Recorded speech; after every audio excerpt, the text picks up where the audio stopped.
sujud sallallahu ala Muhammad sallallahu alaihi wasallam sallallahu ala Muhammad sallallahu alaihi wasallam. Allahumma shalli ala sayyidina maulana Muhammad. Ya Nabi salam alaika, ya Rasul salam alaika, ya Habib salam alaika, salawatullah alaika. Assalamualaikum warahmatullahi wabarakatuh. Bismillahirrahmanirrahim. Hamdan wa thana'an laka ya Allah, salatan wa salaman laka ya Habiballah wa ala alika wa ashabika ya khair khalqillah, amma ba'du. Alhamdulillahirabbil alamin.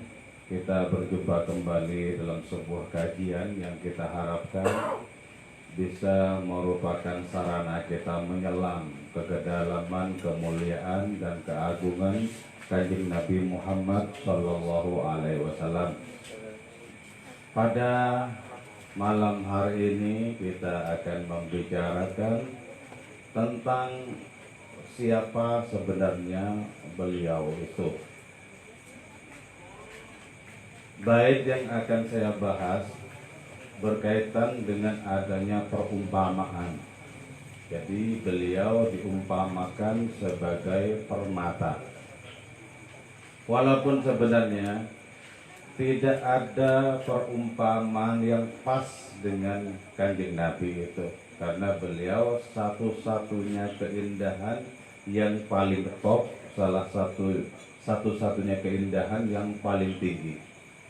Tapi apa boleh buat, para pengarang kitab maulid tetap saja melakukan adanya perumpamaan itu.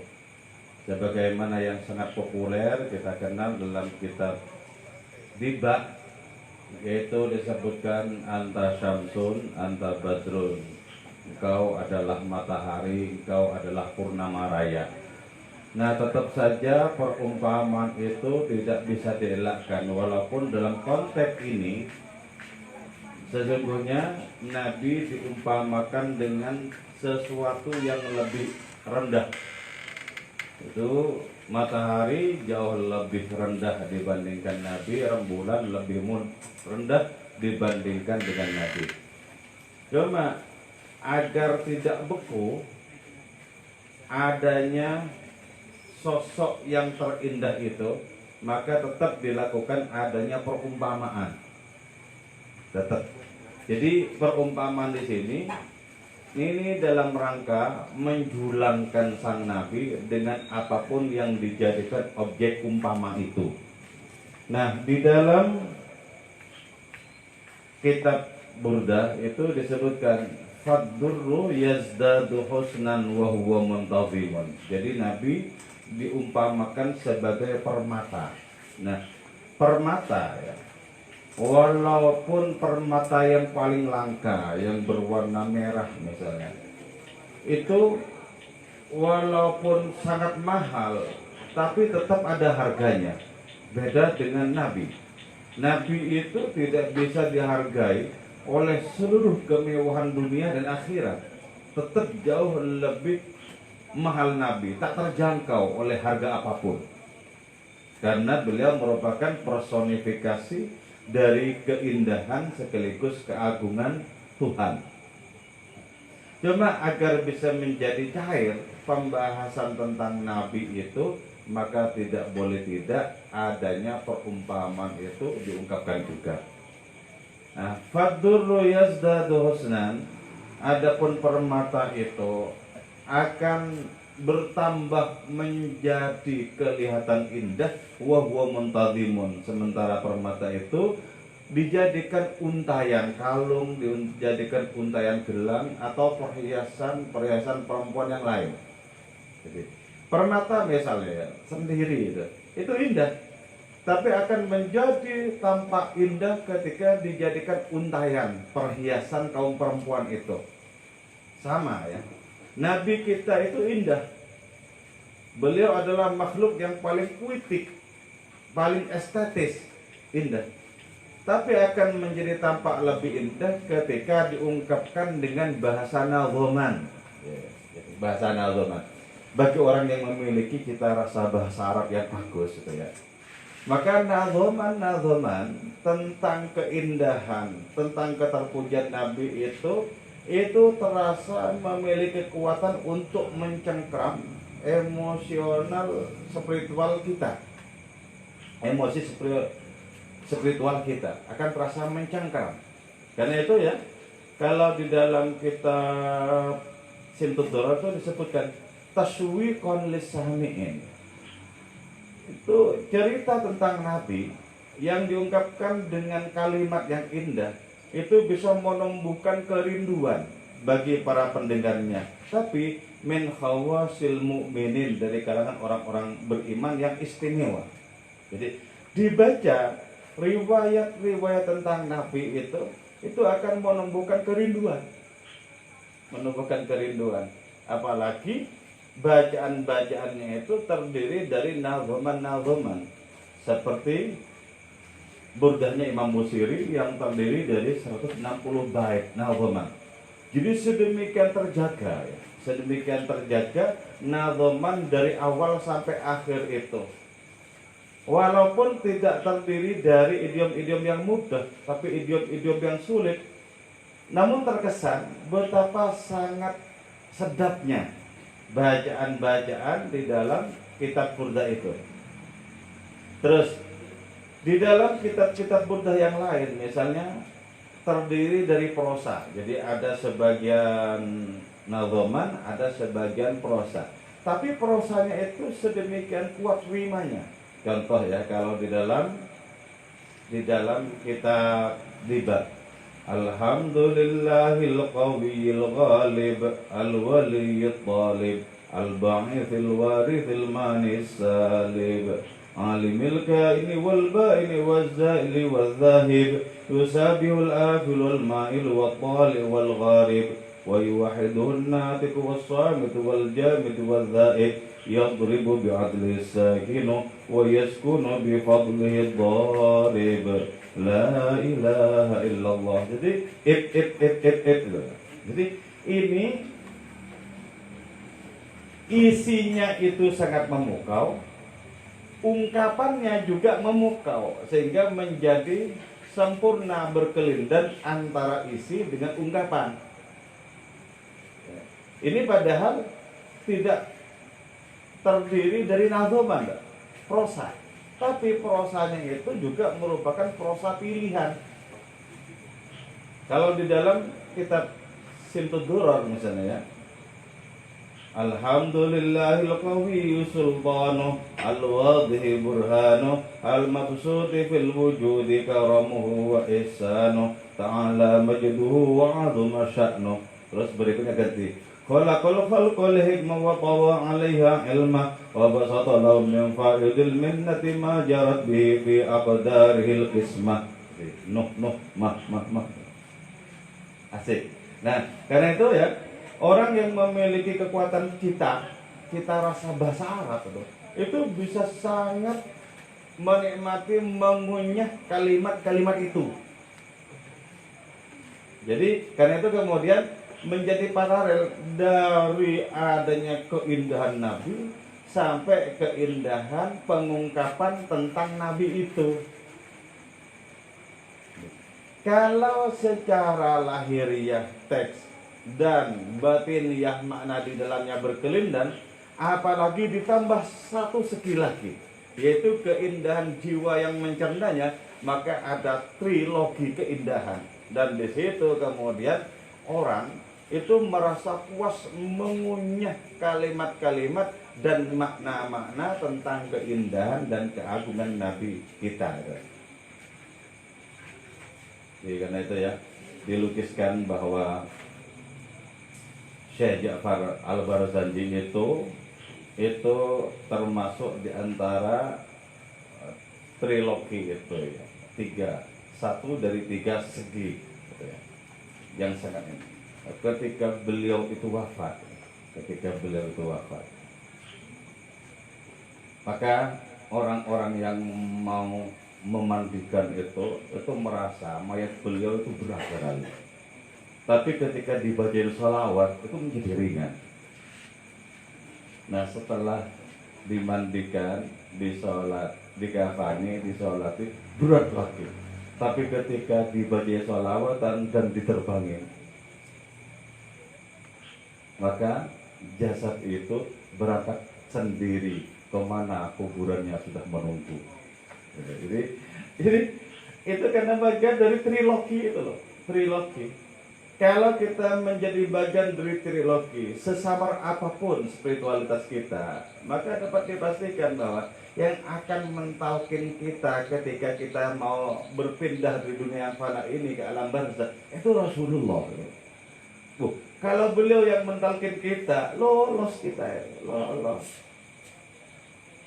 Karena itu konon ya, tak seberapa lama dari wafatnya Sayyid Muhammad ya, Sayyid Muhammad di Mekah itu, ketika beliau sudah dikafani, disolati, dimasukkan ke liang lahat itu, konon ya, Habib siapa saya lupa, yang menyingkapkan, membukakan wajah Sayyid Muhammad itu, yang disaksikan ternyata wajah Rasulullah. Coba ya. Jadi ada kalanya Rasulullah itu tampil dalam sosok orang yang sangat mengaguminya dan mencintainya. Tampil seperti itu. Nah, itu kalau sampai seperti itu kan keindahan luar biasa itu. Jadi karena itu keindahan sang Nabi ini tidak akan pernah selesai untuk kita selami. Karena itu momen-momen sholawatan, momen-momen kajian tentang Nabi itu sesungguhnya merupakan peluang yang sangat luas bagi kita untuk menyelami keindahan dan keagungan beliau. Jadi kalau kita mengkaji kitab-kitab Maulid itu ya, betapa sangat terasa, betapa sangat terasa adanya pukawan sang Nabi lewat keindahan-keindahannya itu. Bagaimana tidak, misalnya ya, kitab Simtud Duror itu konon ya. Habib Ali bin Muhammad bin Husain al-Habsyi itu menuliskannya itu di atas kuburan Nabi dan didikte oleh Nabi. Ya Rabbi sholli ala Muhammad asrafi badrin fil kauni asraf. Ini akhirnya off, mati semua. Kalau yang satunya lagi malah fil ufni kaukab mati semua. Pertamanya ya Rabbi sholli ala Muhammad. Nah, itu didikte oleh Nabi dari awal sampai akhir.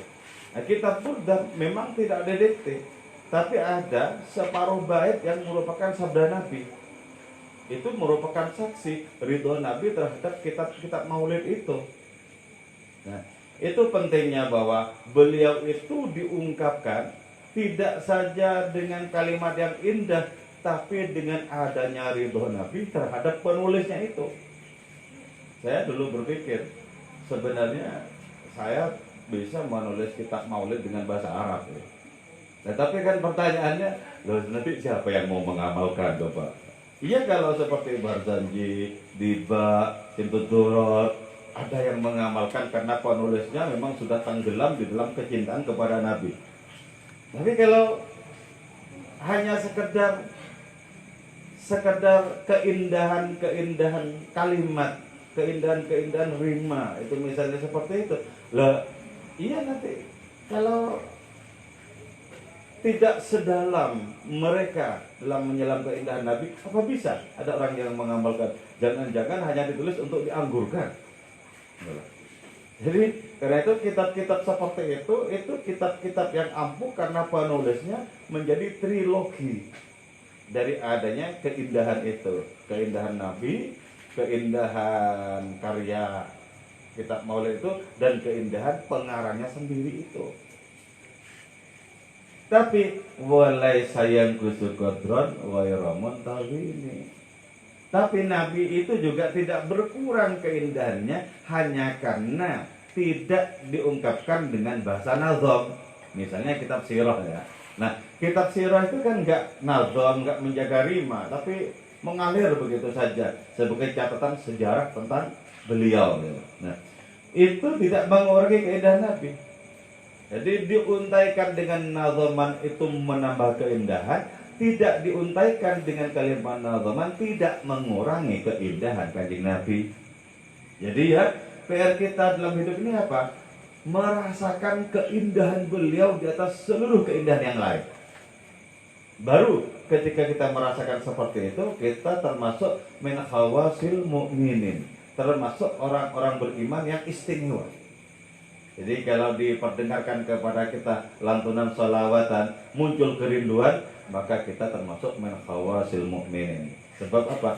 Taswiqan lisami'in min khawasil mu'minin. Jadi karena itu kita ngaji bersama seperti ini, jangan lupa di kedalaman batin kita julangkan harapan dan doa-doa kita. Moga kita termasuk orang-orang yang menikmati keindahan dan keagungan Nabi Muhammad Sallallahu Alaihi Wasallam. Oke, ya lagunya Al-Fulailah.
Assalamualaikum warahmatullahi wabarakatuh.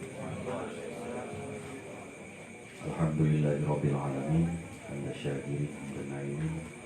Allahumma sholli wa sallim wa barik ala sayyidina maulana Muhammad wa ala alihi wa ahli baitihi wa ashabihi wa ummatihi wa man tabi'ahu bi ihsan ila yaumil. Assalatu wassalamu alayka ya Nabi Allah. Assalatu wassalamu alayka ya Rasulullah. Assalatu wassalamu alayka ya Habibullah. Assalatu wassalamu alayka ya Safiyullah. Assalatu wassalamu alayka ya sahibul syafa'ah. Amma ba'du. Syukur alhamdulillah teman-teman, malam hari ini ngaji kita ini bisa kembali kita lanjutkan. Semoga rahmat dan berkah Allah senantiasa dilimpahkan kepada kita semua. Semoga kita semua, keluarga kita semua, saudara-saudara, sahabat-sahabat kita, negeri kita ini dilindungi dan dijaga oleh Allah Subhanahu wa Ta'ala. Semoga hajat kita semua, hajat dunia dan akhirat dijaga oleh Allah Subhanahu wa Ta'ala. Salawat dan salam mari kita hadiahkan kepada kekasih hati kita, baginda Rasulullah Muhammad SAW dan keluarganya serta para sahabatnya semua. Yang saya hormati Kak Kuswaidi Syarif dan yang saya hormati teman-teman semua. Teman-teman sekalian, kalau panjenengan cukup aktif di sosial media, utamanya Twitter, amat sangat mudah bagi kita untuk menemukan tweet-tweet atau keterangan-keterangan terkait agama, baik itu yang fikih sampai ke tasawuf, yang sebagiannya itu buat saya pribadi itu menjadi media untuk kulaan ilmu, namun nun sewu sebagian lainnya itu memantik, menebarkan pertikaian-pertikaian, perdebatan-perdebatan yang wallahu a'lam motifnya apa, siapa mereka, kapasitasnya bagaimana, apalagi rohaninya, yang sebagiannya itu lalu meletus menjadi ontran-ontran yang luar biasa. Salah satu tema yang belakangan ini menyita perhatian luas, termasuk saya memperhatikan, walaupun tidak aktif, cuma menyimak ini, ialah sebenarnya ini bukan hal baru, tapi ini kasus yang sudah lama terjadi dan tidak jauh kala ada dan mungkin di masa depan juga akan terjadi, yaitu tentang apakah nun sewu ini cuma contoh kasus, apakah perempuan itu wajib berjilbab atau tidak. Ada kalangan diantaranya itu yang saya juga pribadi kurang tahu latar belakangnya, yang mengatakan dengan terbuka verbal bahwa jilbab itu tidak wajib. Berbagai keterangan lalu mereka tuturkan, yang diantaranya yang membuat saya pribadi cukup tersentak dan kemudian mencoba menelusuri kembali hasanah referensi yang saya miliki. Mereka mengatakan bahwa surat An-Nur ayat 31 itu ayat mutasyabihat. Saya buka beberapa kitab tafsir yang saya punya.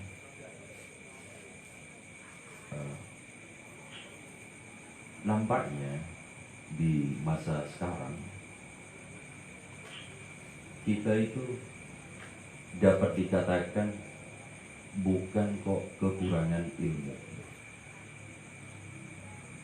Ada begitu banyak orang yang bisa bertutur tentang usul fiqh, tentang peta ayat muhkamat dan mutasyabihat misalnya. Tetapi yang lalu sepertinya menjadi utang besar kita atau peradaban muslim hari ini ialah apa yang disebut dalam surat Al-Fatir ayat 28, innama yakhsyallaha min ibadihil ulama. Sesungguhnya para ahli ilmu atau dalam kurung ulama itu ialah orang-orang yang hatinya takut kepada Allah. Gitu ya. Saya tidak dalam posisi menghakimi siapapun. Saya hanya ingin sharing kegelisahan saya buat panjenengan. Ada dua contoh tafsir yang bisa saya kemukakan di majelis ini. Yang pertama, tafsir Al-Munirnya Prof. Wahbah Suhaili, dan yang kedua, tafsir Al-Misbahnya Prof. Wasyah. Kedua ulama ini, mufassir ini, tidak ada satupun dari mereka, keduanya ini termasuk ulama kontemporer ya, tidak ada satupun dari dua ulama ini dalam tafsirnya itu yang mengatakan dengan jelas bahwa jilbab itu tidak. Pondasi keterangan mereka itu rata-rata berbingkai begini. Satu, wajib hukumnya menutup aurat, gitu ya. Lalu kita ngerti para ulama fikih itu berbeda pendapat apa yang dimaksud aurat. Kita pahamkan itu. Saya membaca banyak Bidayatul Mujtahidnya Ibnu Rushd. Di situ juga ada berbagai perbedaan di antara ulama yang top itu. Tetapi lagi-lagi tidak ada satupun dari mereka yang mengatakan bahwa jilbab itu tidak bisa. Yang kedua, tidak ada satupun dari para ulama tersebut yang mengatakan bahwa surat An-Nur ayat 31 itu ayat mutasyabihat. Tidak. Bahkan penyampaian bahwa itu mutasyabihat secara definitif usul fiqh itu bermasalah. Begini sederhananya, apa sebenarnya yang dimaksud ayat-ayat mutasyabihat? Ayat mutasyabihat itu adalah ayat yang tanda petik samar maknanya, maksudnya, arahnya. Tetapi tentu saja kita sebagai mukmin meyakini bahwa tidak mungkin ada satu ayat pun di dalam Al-Quran itu yang makna. Tidak mungkin. Bukankah mustahil Allah itu menyampaikan sesuatu yang tiada maksud dan tujuannya? Gitu ya. Kita tentu sepakat sampai di sini ya. Nah, ada kalangan yang mengatakan gini, ada 4 golongan yang bicara tentang mutasyabihat ini. Yang pertama, golongan yang mengatakan bahwa ayat mutasyabihat itu hanyalah ayat yang benar-benar pasti hanya Allah yang tahu. Contohnya, apa arti alif lam mim? Yang kedua, ayat-ayat mutasyabihat itu yang tidak bisa diberdirikan di dirinya sendiri, tapi harus digabung dengan ayat lain sehingga menunjuk kepada suatu makna yang bisa dipahami dengan lebih masuk akal. Contoh, kita tahu ada ayat di Al-Quran, yadullahi fawqa aydihim, tangan Allah di atas tangan manusia, kan begitu artinya. Tetapi kan kita, akidah kita menolak tajizim atau tajizim kepada Allah, bahwa tangan Allah itu seperti tangan ini, itu tidak. Dan begitu. Maka ayat tadi yadullah fawqa aydihim itu hendaknya disambung atau dimunasabahkan misal dengan ayat ini, laisa kamitslihi syai'un, tidak ada sesuatu pun itu yang serupa dengan Gusti Allah. Begitu. Maka pemahaman secara tekstual terhadap tangan Allah dengan sendirinya menjadi tidak otoritatif, gitu ya. Oke, saya tidak perlu jelasin yang 2 dan 3. Poin saya adalah baik Prof. Wahbah Suhaili maupun Prof. Wasyah menyatakan apa yang dimaksud dengan ulama atau ahli ilmu yang hatinya takut kepada Allah, yang dimaksud surat Al-Fatir itu hendaknya mereka ini memiliki 4 pilar. Yang pertama, mereka memiliki hubungan ketakwaan yang mantap dengan Allah Subhanahu wa Ta'ala. Tentu kita ngerti apa yang dimaksud mantap.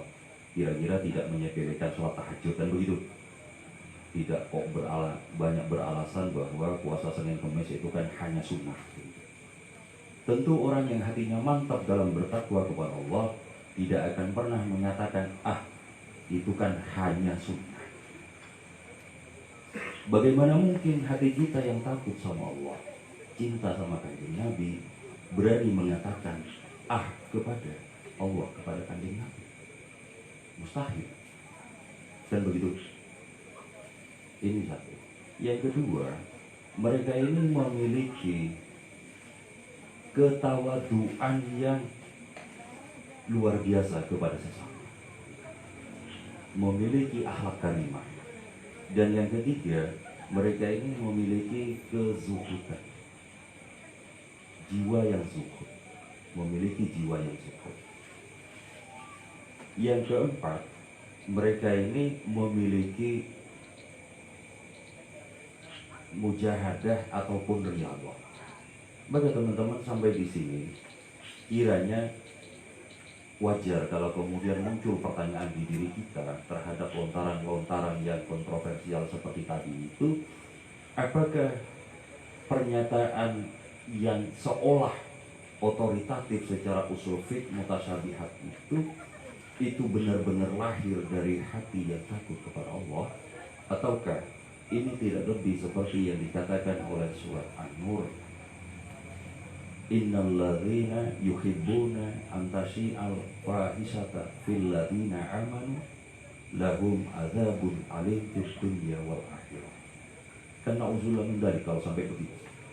Sesungguhnya orang-orang yang senang membuat keributan, ontaran-ontaran di antara orang mukmin itu, mereka akan ditimpakan azab yang pedih di dunia dan akhirat.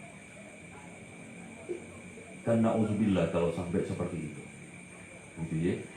Saya kira kalau orang memiliki fondasi yang empat yang tadi disebut oleh para mufassir itu, yang pertama ketakwaan, yang kedua ketawaduan, yang ketiga kezuhudan, dan yang keempat riyadhah.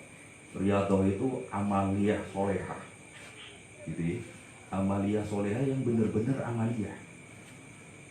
Artinya dia pasti tidak akan pernah mengecilkan makna sunnahnya sholat rawatib, tidak akan pernah mengecilkan makna dari bersolawat, tidak akan mengecilkan apapun yang diterangkan Al-Quran dan kanjeng Nabi itu yang disebut riyadhah atau mujahadah itu.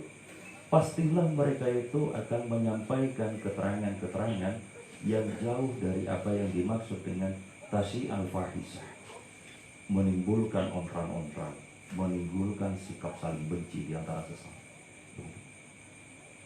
Nah, saya tambahkan satu poin. Kalangan mereka lalu mengatakan begini, para bunyai kita di masa lalu, ya, para ibu nyai kita di masa lalu itu, mereka tidaklah mengenakan hijab seperti yang dipakai perempuan hari ini. Mereka sering memakai selendang atau kerudung yang hanya disilangkan begitu saja. Kita benar-benar mengetahui hal itu. Tapi hal yang barangkali menjadi jurang antara kita hari ini dengan era para bunyai itu adalah para bunyai itu tidak punya sosmed. Para bunyai itu tidak hidup di era di mana satu orang dengan orang lainnya itu bisa memamerkan dirinya sedemikian rupa. Kita nggak pernah ngebayangin di tahun 60, 70, 80 ada seorang laki-laki yang melirik kepada bunyai itu, mustahil. Tapi bandingin dengan hari ini. Hari ini jangankan melirik, diterima. Diantarin berbagai foto-foto yang Anda bisa pilih. Kan begitu faktanya. Apakah lalu konteks seperti ini lalu tepat untuk dijadikan ilat terhadap kebolehan analogi itu? Tentu ini mustahil diterima oleh akal sehat. Kan begitu. Nah, teman-teman, jika kita bersungguh-sungguh dalam menepati apa yang disebut 4 pilar oleh Prof. Quraisyihab dan Prof. Wahbah Suhaimi itu, kiranya sikap pertama yang akan senantiasa kita kedepankan dalam hidup ini, dalam melakoni agama ini, walaupun kita ini ahli ilmu sekalipun, ahli usul fiqh sekalipun, ahli ilmu tafsir sekalipun, maka niscaya yang akan dikedepankan itu senantiasa adalah rasa takut kepada Allah. Rasa takut yang berdengar di hati, menyala di hati, itu tentulah akan menghantar seseorang untuk bersikap lebih mawas diri dan hati-hati. Bukankah begitu? Bukankah tidak mungkin seseorang lalu mengatakan jika benar hatinya takut sama Allah, lalu dia akan mengatakan bahwa oh tidak apa-apa begitu. Di tengah situasi seperti ini yang amat rawan fitnah antara lawan jenis pisau.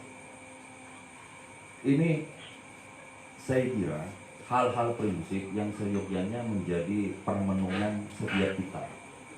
Baik yang kita cari sendiri keterangan-keterangan hukumnya, maupun yang kita adaptasi, kita baca dari manapun termasuk sosial media itu, bahwa dalam berfikir, dalam berfikir itu ada hal yang jauh lebih prinsip dari sekedar keterangan-keterangan hukum itu, dari sekedar keterangan-keterangan ilmu itu, yaitu apakah apa yang kita pilih, kita ikuti, kita jalankan itu benar-benar bersumber dari pilihan terbaik yang kita yakini dalam rangka meningkatkan rasa takut kepada Allah Subhanahu wa Ta'ala itu. Jangan sampai kita bersikap sebaliknya. Di antara 4 pandangan lalu kita mengambil pandangan yang paling mungkin bagi kita untuk bersikap nakal, bersikap seenaknya, bersikap ugal-ugalan. Karena yang dimaksud oleh syariat itu bukanlah itu. Yang dimaksud oleh syariat itu baik yang diterangkan mulai dari eranya Imam Syafi'i sampai Imam Ghazali, sampai Imam Syatibi, sampai generasinya Ibnu Ashur, itu cuma 2 pilarnya. Satu, darul mafasid, menghindarkan resiko-resiko keburukan. Jika Anda menatap seorang perempuan yang mengenakan celana pendek, lalu itu rawan menjadikan Anda terseret kepada keburukan, bukankah jika hati Anda pengen menepati syariat, maka Anda akan memilih meninggalkannya? Benar kan? Karena di hati Anda adalah ada darul mafasid. Yang kedua, jalbul masoleh, menarik maslahat-maslahat. Ini esensi dari syariat yang diterangkan oleh para usuliyin. Maka jika ada satu keterangan yang justru rawan bertentangan dengan 2 esensi syariat itu, maka ini keterangan yang kiranya tidaklah otoritatif untuk kita ambil. Saya kira ini akan berpulang kepada diri kita masing-masing dalam prakteknya. Tentu saja semuanya itu bisa diterima secara ilmu, dan semoga semuanya itu bisa pula diterima oleh Allah Subhanahu wa Ta'ala. Demikian kiranya keterangan saya, mengapunten, mohon maaf jika terlalu keseriusan. Walafu minkum wallahu a'lam bishawab. Wassalamualaikum warahmatullahi wabarakatuh.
tempat berpindah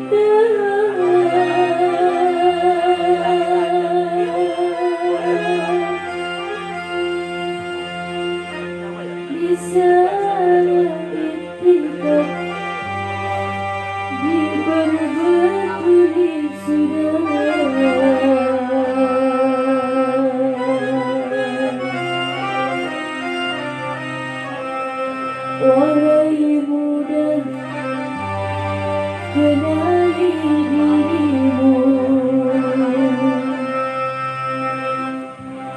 ialah perahu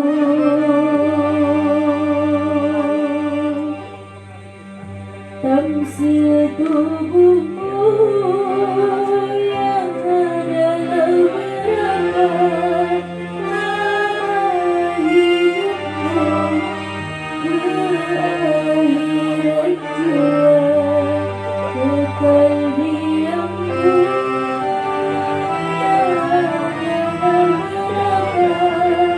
lama hidupmu ke akhirat jua.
Wahai muda, kenali dirimu, ialah perahu tamsil tubuhmu yang adalah berapa lama hidupmu ke akhirat jua kekal diammu yang adalah berapa lama hidupmu ke akhirat jua kekal diammu.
Kita lanjutkan ya, berkaitan dengan faturru yazdadu husnan.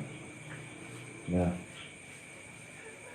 sebenarnya Allah Ta'ala itu dengan segala keindahan dan keagungannya hadir pada segala sesuatu.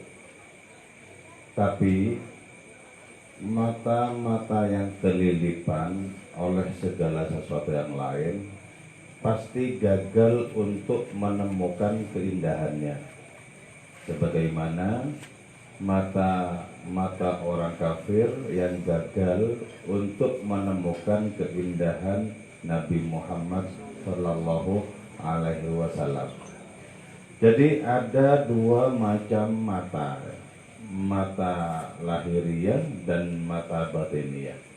Nah, sebenarnya yang sangat penting itu meleknya mata batiniah ini. Meleknya mata batiniah akan menjadikan orang sanggup menjangkau yang tidak kasat mata, sanggup menjangkau metateks dari segala sesuatu yang ada.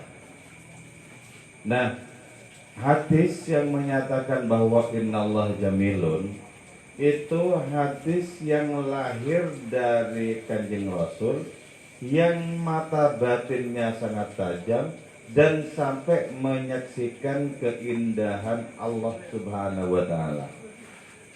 Ahdiru qulubakum ya ma'syara dzawil albab hatta ajlu walakum ara isamani ajlil ahbab al-makhsusi bi ashrafil alqab ar-raqi ila hadratil malikil wahhab hatta nazara ila jamalihi bila sitrin wala hijab. Jadi Nabi itu menyaksikan keindahan Allah Ta'ala bila sitrin wala hijab, tanpa tedeng, tanpa aling-aling, tanpa sehelai tabir pun. Jadi itu karena batin beliau itu sudah merdeka dari adanya debu-debu dunia dan debu-debu akhirat. Hatinya semata-mata untuk hadirat Allah Ta'ala. Nah, ketika orang sudah terbersihkan hatinya seperti itu, maka otomatis akan menyaksikan adanya pantulan dari keindahan Allah Ta'ala yang paling tidak terperi. Siapa itu? Nabi Muhammad. Nabi Muhammad. Nah, ini tidak saja khusus bagi orang-orang yang sezaman dengan beliau ya. Sebab kalau kita menilik sejarah, Syekh Abdul Hasan Al-Asy'ari itu hidup jauh setelah beliau. Tapi beliau ini, Syekh Abdul Hasan Asy'adili ya, Syekh Abdul Hasan Asy'adili ini menyatakan bahwa sudah 50 tahun saya itu tidak pernah tidak menyaksikan Rasul. Jadi ada kemungkinan. Bagaimana tidak ada kemungkinan? Wong keindahan beliau itu meliputi seluruh alam ciptaan. Tidak ada satu pun ciptaan yang di situ tidak ada stempel Kanjeng Nabi, tidak ada. Kenapa? Karena seluruh yang ada itu sudah menerima syafaatul kaun atau syafaat keberadaan, pertolongan adanya wujud itu dari Nabi Muhammad. Jadi ya, apakah itu batu-batu, apakah itu hujan, apakah itu petang, siang dan lain semacamnya, semua yang ada itu sudah menerima syafaatul kaun dari Sang Rasul. Nah, maka tugas kita adalah bagaimana kita membersihkan debu-debu ini dari penglihatan kita. Nah, apakah debu-debu itu? Debu-debu itu adalah hasrat-hasrat kepada yang lain. Jadi semakin besar hasrat kita kepada yang lain, maka semakin kelilipan mata kita, semakin tertimbun oleh debu-debu itu. Dan karena itu semakin tebal tabir yang menghalangi antara penglihatan itu dengan keindahan Allah Ta'ala yang paling representatif, yaitu Nabi Muhammad Sallallahu Alaihi Wasallam. Nah, andaikan kita masih mengamalkan sebuah hadis, khalaqallahu Adam ala surati, Allah menciptakan Nabi Adam termasuk keturunannya kita semua ini, yang memiliki kesamaan rupa dengan rupa rohani Allah Ta'ala. Andaikan itu masih kita pegang, maka secara otomatis kita akan merdeka dari debu-debu itu. Merdeka dari debu-debu. Dan merdeka dari debu-debu itu adalah kita senantiasa terpukau terhadap keindahannya. Makanya ya, ada model wali-wali majdzub ya. Pakai zal bukan pakai dal. Majdzub itu orang yang ditarik oleh Allah Ta'ala kepada hadiratnya dengan cara yang tidak lazim. Kalau yang cara yang lazim itu namanya wali-wali waras. Misalnya banyak melakukan riyadhah, banyak puasa, banyak melek malam, kemudian Allah Ta'ala mengangkat derajatnya, itu wali-wali waras. Wali-wali majdzub itu mereka ditarik oleh Allah Ta'ala dengan cara yang tidak lazim, yang tidak melewati hierarki peribadatan, tapi langsung direbut hatinya, sehingga bingung terhadap yang lain, tapi sedemikian fokusnya kepada Allah Subhanahu wa Ta'ala. Ya. Itu orang yang terkagum-kagum, yang hidupnya terpukau selama-lamanya kepada Allah Subhanahu wa Ta'ala. Saya pernah menulis tentang seorang sufi ya. Seorang sufi ini suatu saat pernah berada di atas perahu. Ketika berada di atas perahu, tiba-tiba topan menghantam. Orang-orang di atas perahu kemudian pada khusyuk, pada tadarruk kepada Allah Ta'ala, memohon keselamatan. Juga mereka bernazar, kalau selamat akan ini, akan mengadakan itu, akan menyembelih ini, menyembelih itu. Bernazar. Di situ ada seorang sufi yang hatinya sudah tidak hinggap sama sekali terhadap debu-debu duniawi, debu-debu ukhrawi. Tapi si sufi ini dipaksa bernazar oleh jamaah di atas perahu itu. Ayo bernazar, tinggal kamu sendiri yang gak bernazar.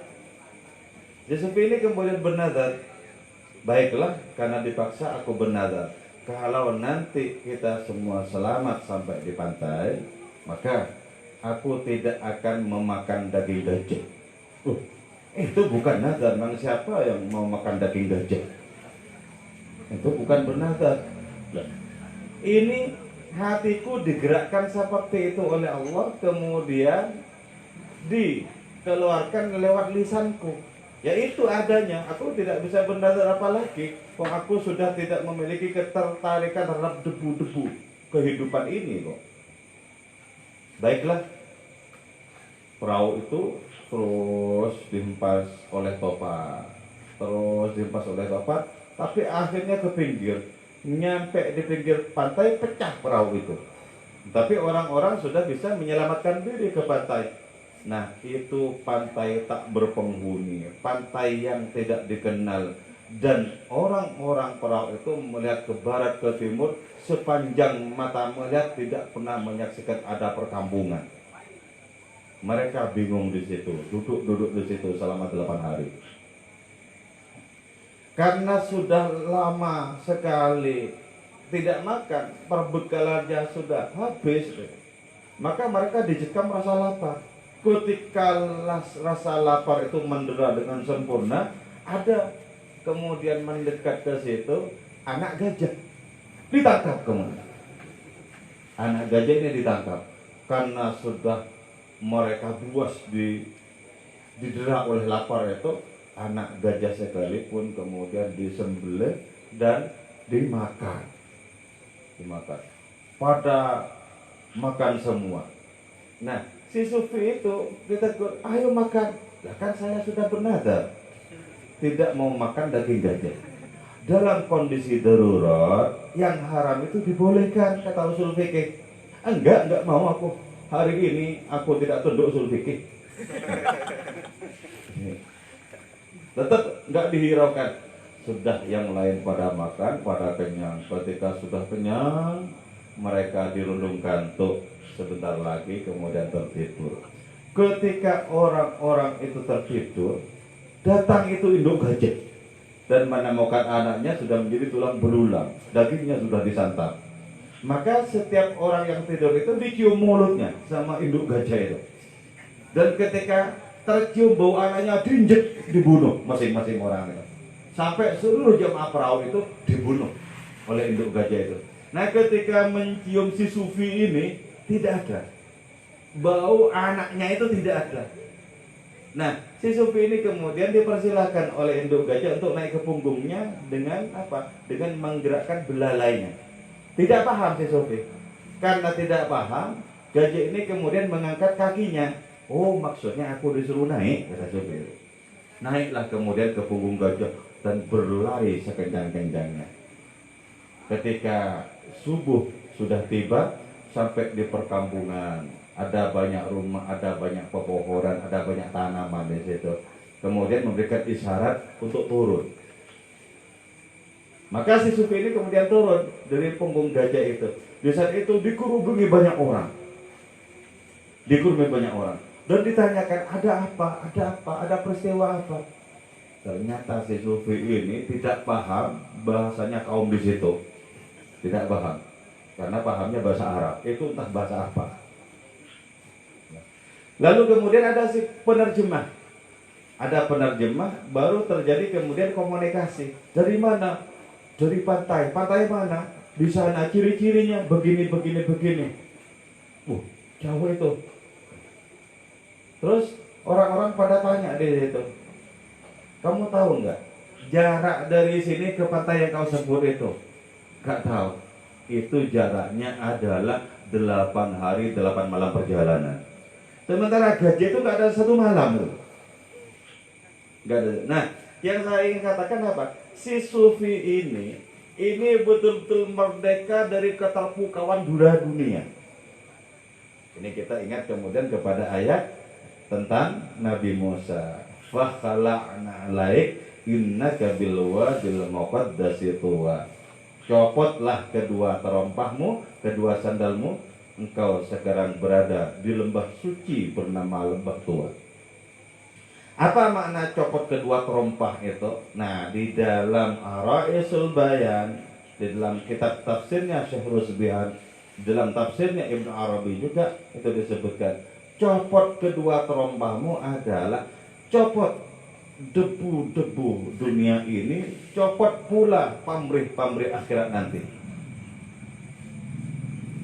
Nah, ketika sudah dicopot seperti itu, maka menyaksikan Nabi Musa itu menyaksikan apa? Allah Ta'ala bertajalli di dalam bentuk api di ranting-ranting pohon.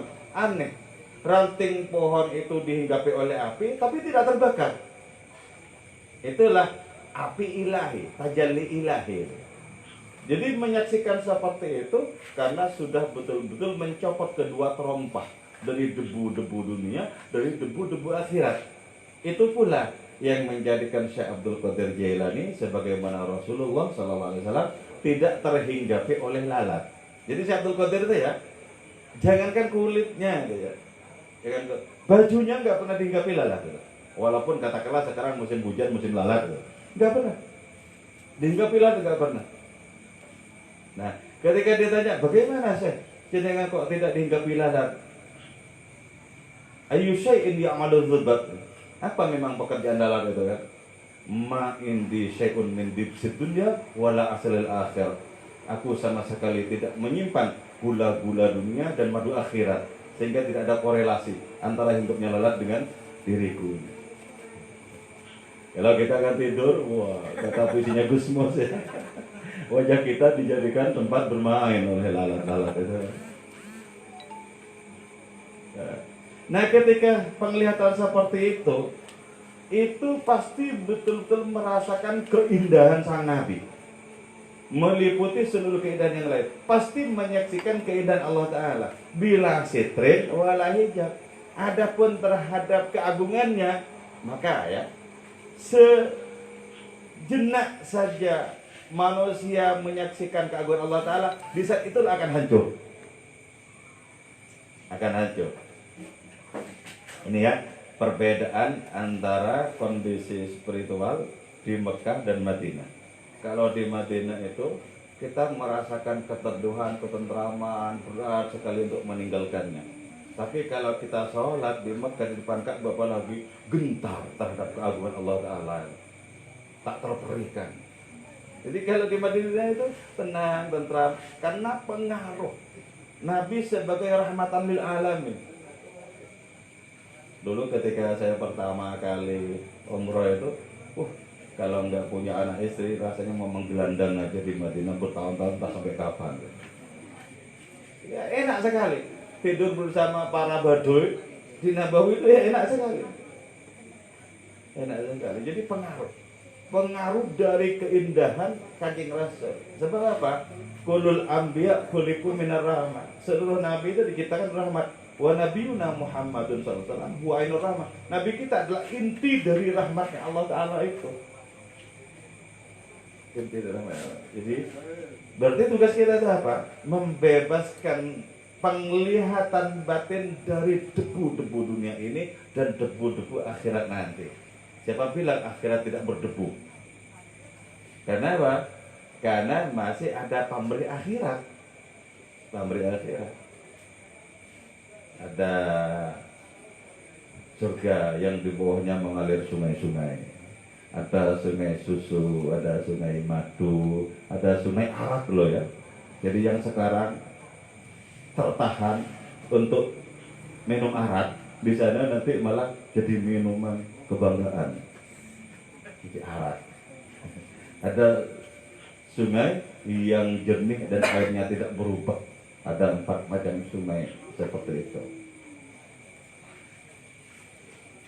Jadi ada lagi ya, Habib Abdurrahman As-Segaf ya. Ini hidup sekitar abad-abad ke-14 ke 15.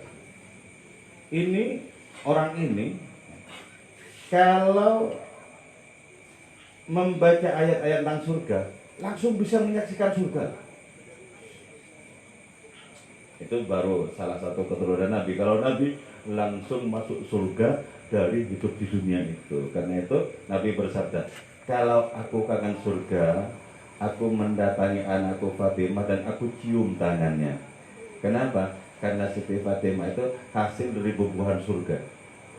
Nabi masuk ke surga, memakan buah-buahannya, dan setelah pulang mengumpul istrinya Siti Khadijah, dan kemudian jadilah benih Fatimah Az-Zahra.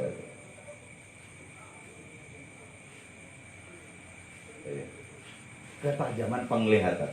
Nah, semakin tajam penglihatan seseorang, semakin indah kehidupan. Semakin indah kehidupannya. Bagaimana tidak indah? Menyaksikan hakikat-hakikat keindahan ilahi pada segala sesuatu kok. Kalau Ibn Arabi itu ya, Ibn Arabi itu sampai menyaksikan keindahan Allah Ta'ala pada diri Fir'aun. Jadi sampai menyaksikan keindahan Allah Subhanahu wa Ta'ala pada para pembangkang. Betapa sangat tajamnya penglihatan seperti itu. Sangat tajamnya. Dan potensi seperti itu ada pada diri kita. Nanti kalau dapat karunia dari Allah Ta'ala, maka adanya baik dalam kitab Buddha itu dialami. Fadurru yazdadu husnan wa huwa muntazimun wa laysa yanqusu qadran wa huwa muntazimin. Karena itu Imam Busiri sendiri sudah mengalami baik demi baik yang dituliskannya. Mengalami, bukan saja memahami, tapi mengalami, merasakan baik-baik yang dituliskannya itu. Itu dari mana? Dari tajamnya penglihatan, kemudian masuk ke tajamnya rasa. Jadi kalau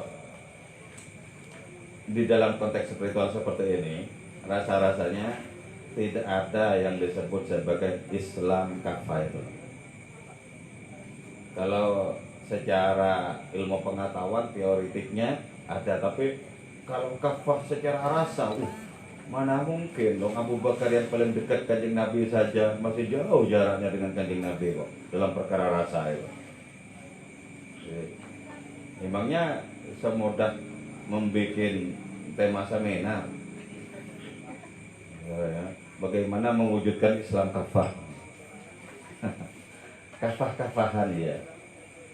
Kalau kafah beneran, apalagi berkaitan dengan pengalaman-pengalaman, dengan rasa yang semakin mendalam, dengan penglihatan batin, kok rasanya tidak. Kalau nanti kita sholawatan, kita merasakan saja bahwa ada kehadiran Nabi tanpa kita menyaksikan, itu sudah karunia yang agung. karunia yang juga sangat besar itu. Oke ya, kita persiapkan diri kita untuk ijlal dan ta'zim mengagungkan Kanjeng Rasul Muhammad sallallahu alaihi wasallam. Fahina qaruba wa nuwaqni hadzal habib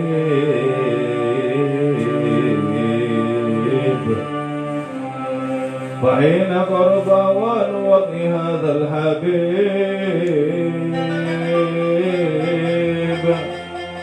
أعلنت السماوات والأرضون ومن فيهن بالترحيب وأمطار الجود الإلهي على أهل الوجود تثج وألسنة الملائكة بالتبشير للعالمين يدعي سبحان الله والحمد لله ولا إله إلا الله والله أكبر سبحان الله والحمد لله ولا إله إلا الله والله أكبر سبحان الله والحمد لله ولا إله إلا الله والله أكبر والقدرة كشفت بنا هذا المستور ليبرز نوره كاملا في عالم الظهور نورا فاق كل نور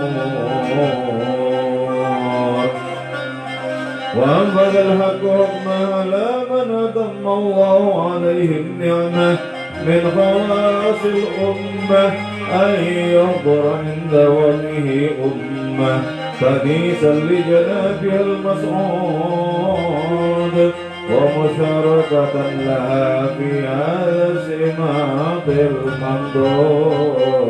الممدود وحضرت بتوحيد الله السيدة مريم والسيدة آسيا ومعهما من الحور العين من قسم الله له من الشرف بالقسمة الوافية فهذا الوقت الذي رتب الله على حضور وجود هذا المولود فانفلق صفو الكمال من النور عن عمود وبرز الحميد المحمود مذعنا لله بالتعظيم والسجود صلى الله على محمد صلى الله عليه وسلم صلى الله على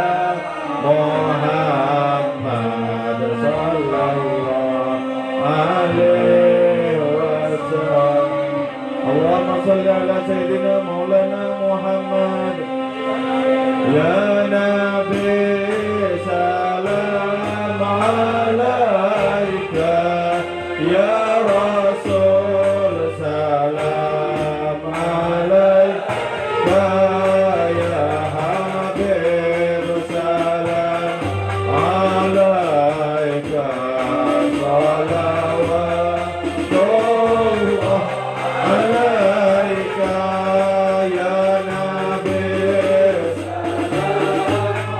عليك يا رسول سلام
عليك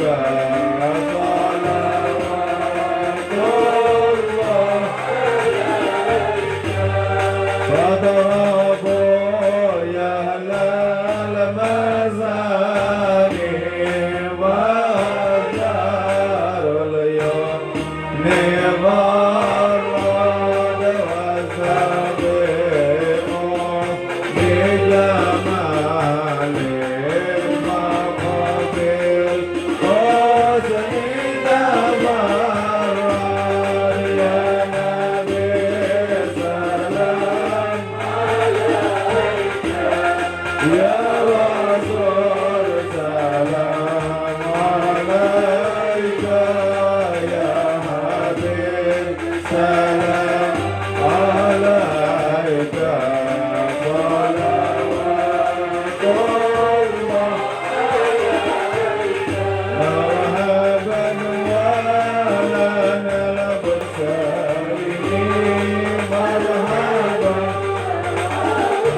يا رسول الله أهلا بك النبي قد سعد وبجاية إليك جوابا للكل صام يا نبي سلام عليك يا رسول لله